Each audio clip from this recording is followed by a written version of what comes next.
திருப்பத்தூர் வரலாறு இன்றைய தலைவா திருப்பத்தூர் மாவட்டத்தில் ஆட்சி நாயகன், திருப்பத்தூர் மாவட்டத்தில் அதிதி நாயகன். ஆனா சைட்டு ஆறு மேல விட்டு பத்திரம் ஆறுக்குள்ள மண்ட பத்திரம் என்ற தலைவா திருப்பத்தூர் மாவட்டத்தில் ஆட்சி நாயகன், திருப்பத்தூர் மாவட்டத்தில் அதிதி நாயகன். நீண்ட நாள் இடைவெளிக்கு பிறகு வருகின்ற வாழை திருப்பத்தூர் வரலாறு கட்டுள்ள இழுத்துகிறதா வந்துட்டாண்டா வந்துட்டா தந்திர மாவட்டத்தில் ராஜா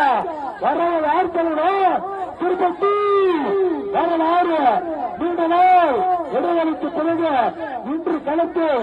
ஆபத்தை பார்க்கறியா பாரா சாமி பாரா தொடு மாற்றப்பள்ளி வீடியோ கதிக்கலங்க வச்சுடப்ப வரலாறு யார் சொல்லணும் திருப்பத்தூர் வரலாறு வரலாறு தானா கைவாச கஷ்ட கலப்ப